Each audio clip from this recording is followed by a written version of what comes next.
Hi everyone. सो आज हम बनाने जा रहे हैं एक बहुत ही ब्यूटीफुल सा केक और इसे हमें डेकोरेट करना है फ्रेश फ्लावर्स के साथ। सो अगेन फ्रेश फ्लावर्स के साथ मैं बहुत टाइम के बाद काम कर रही हूँ क्योंकि आजकल क्लाइंट्स को आर्टिफिशियल फ्लावर्स भी चल जाते हैं एंड ऐसा नहीं है कि आर्टिफिशियल फ्लावर्स अच्छे नहीं लगते। आर्टिफिशियल फ्लावर्स से भी जब हम केक्स डेकोरेट करते हैं तो वो भी देखने में बहुत प्रिटी लगते हैं। सो ये हम बनाएंगे 2 kgs में ब्लूबेरी केक। तो उसके लिए मैंने 7 इंच के टिन में 2 स्पॉन्जेस को बेक कर लिया है क्योंकि मुझे थोड़ा सा हाइटन केक चाहिए था। अगर आपको ज़्यादा हाइट वाला केक नहीं चाहिए तो आप 8 इंचेस के टिन में भी स्पॉन्ज को बेक कर सकते हो। तो स्पॉन्ज तो मैंने एक रात पहले ही बेक करके रख दिया था एंड उसको मैंने क्लिंग रैप करके रखा था ताकि हमारा स्पॉन्ज बिल्कुल सॉफ्ट एंड मॉइस्ट रहे। एंड ये वाला मेरा एग वाला स्पॉन्ज है क्योंकि क्लाइंट ने कहा था हमें एग वाला स्पॉन्ज चलेगा। सो दोनों स्पॉन्जेस को मैंने 3-3 लेयर्स में कट कर लिया था। तो टोटल हमारे पास यहाँ पे 6 स्पॉन्ज के लेयर्स थे। और यहाँ पे ना मैंने 10 इंचेस का बोर्ड लिया था क्योंकि बोर्ड के ऊपर मुझे कुछ मैसेज नहीं लिखना था। तो 10 इंचेस का बोर्ड चल जाता। अगर मैसेज वगैरह लिखना होता या कुछ डेकोरेशन ज़्यादा होता बोर्ड के ऊपर तो मैं 12 इंचेस का बोर्ड यूज़ करती, नॉट टिन। 7 इंचेस का टिन मैंने यूज़ किया है।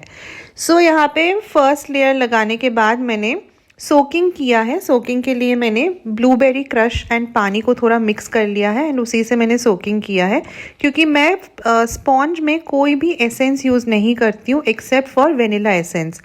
आप चाहो तो जिस भी फ्लेवर का आप केक बना रहे हो उस फ्लेवर का एसेंस आप अपने स्पॉन्ज में डाल सकते हो। एंड आजकल तो बहुत सारे एसेंस मिल जाते हैं मार्केट में, मतलब बटर स्कॉच, ब्लूबेरी, पाइनएप्पल, ये सारे एसेंस आपको ईजिली मार्केट में मिल जाता है। सो मैंने सोकिंग करने के बाद विप्ड क्रीम की एक लेयर लगाई है एंड उसके ऊपर मैंने लगाया है ब्लूबेरी फिलिंग। अगेन अगर आपने मेरे पुराने वीडियोस देखे होंगे तो आपको पता होगा कि मैं हमेशा फिलिंग ही यूज़ करती हूँ, मैं क्रश खाली यूज़ नहीं करती हूँ।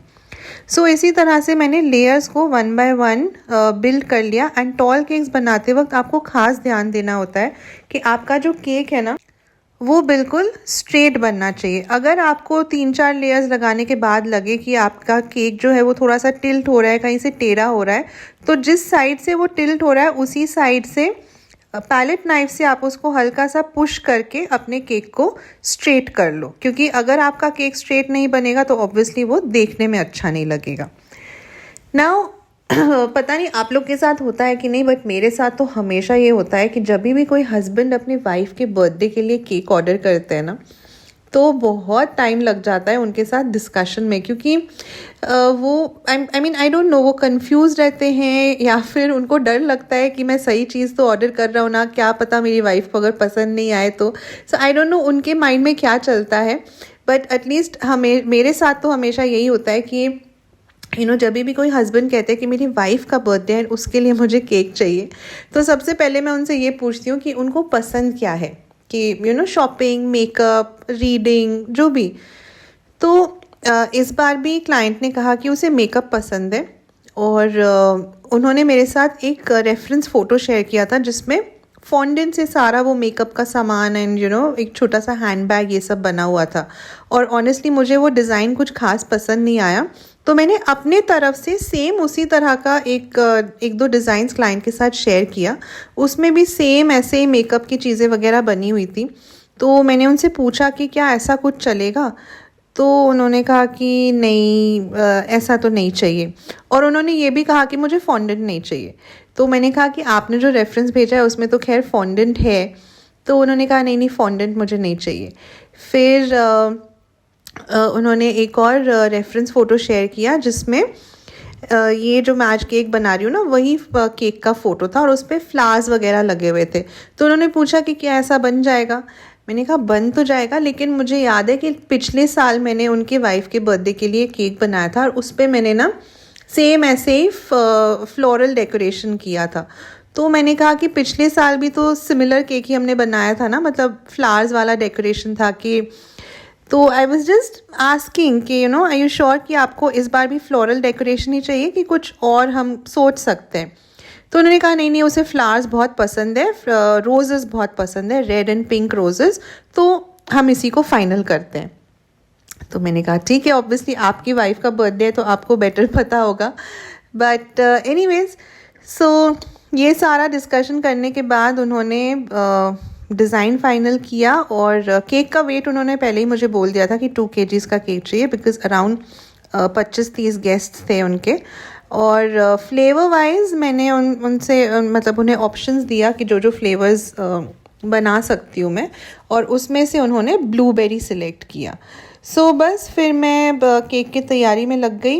एंड जिस दिन मुझे केक डिलीवर करना था उस दिन दोपहर को मैंने फ्लावर्स मंगवाए थे। तो मेरे घर के पास एक फ्लोरिस्ट है, उसको कॉल करके मैंने बोल दिया था कि मुझे red and light pink colour के रोज़ेस चाहिए, तो उस हिसाब से उसने मुझे बंच बना के भेज दिया था।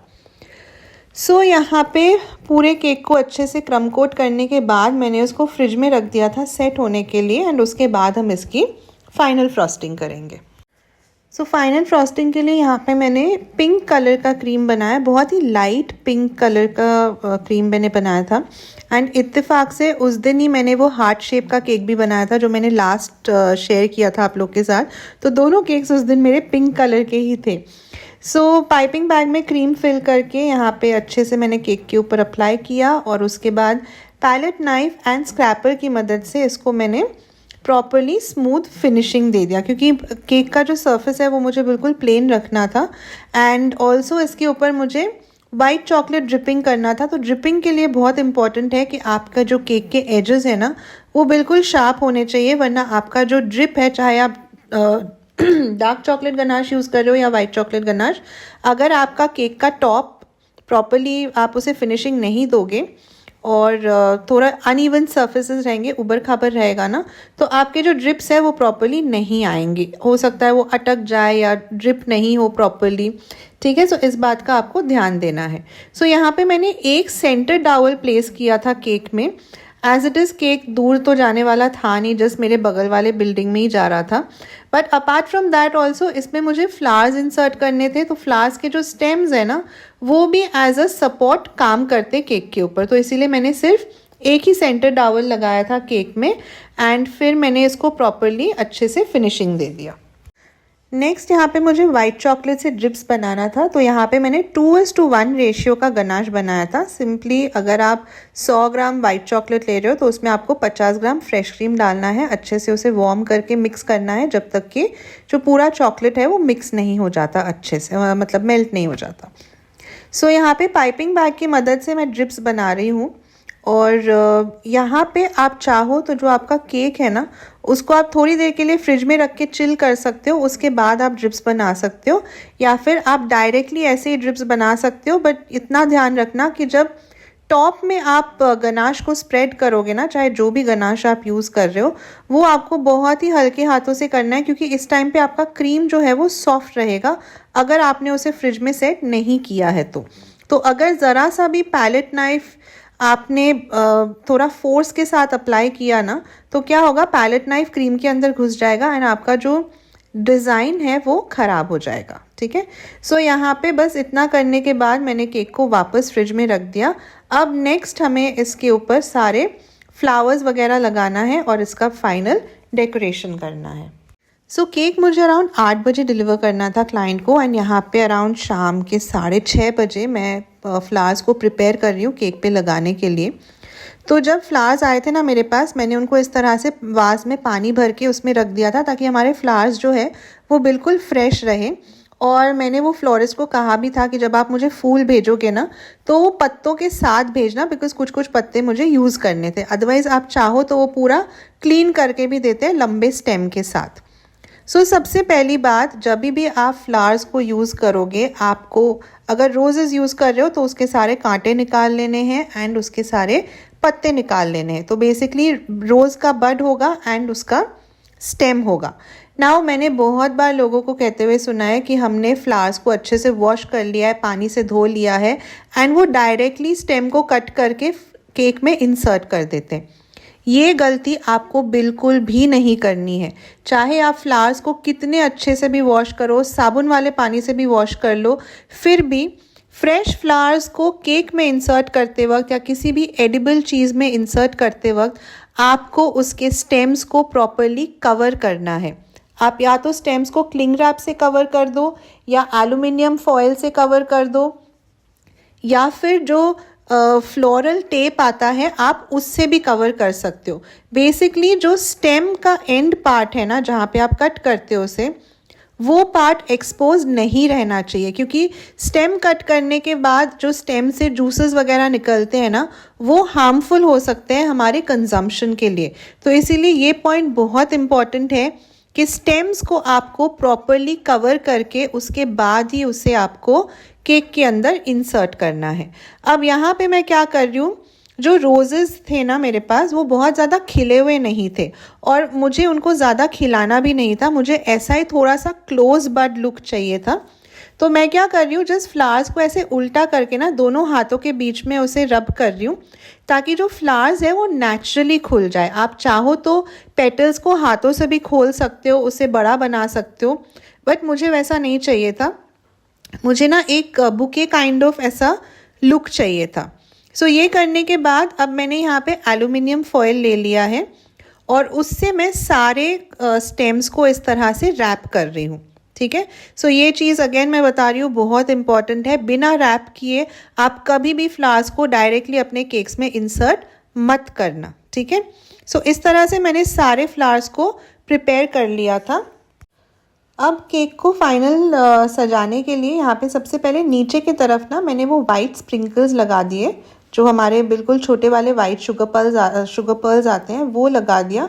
और उसके बाद 1 बाय 1 मैं यहाँ पे रोजेस को इंसर्ट कर रही थी। सो बहुत सारे रोजेस, मतलब रोजेस तो नहीं एग्जैक्टली, बहुत सारे फ्लावर्स लगे हुए थे उस केक डिज़ाइन के ऊपर, तो उसी के रेफरेंस लेते हुए मैंने बहुत सारे फ्लावर्स लगा दिए और कुछ कुछ मैंने लीव्स भी लगाए ना, ये सेम रोज़ के ही लीव्स है। एंड लीव्स को भी आप देखोगे तो नीचे की तरफ ना मैंने उनको अगेन एल्युमिनियम फॉयल से रैप कर लिया था, उसके बाद ही मैंने उसे केक में इंसर्ट किया है। तो कोई भी part basically as it is हमें केक में नहीं लगाना है, ये हमारे सेफ्टी के लिए एंड ऑफ कोर्स क्लाइंट के सेफ्टी के लिए भी है।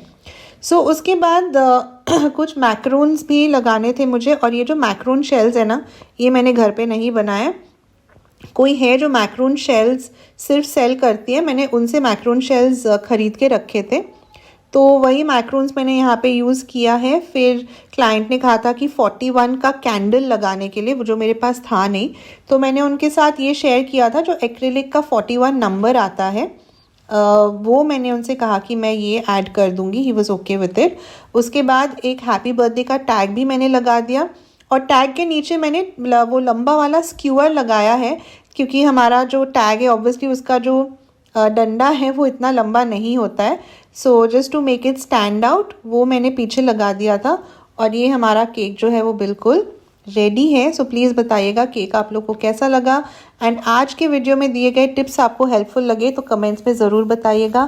Thank you so much for watching the video.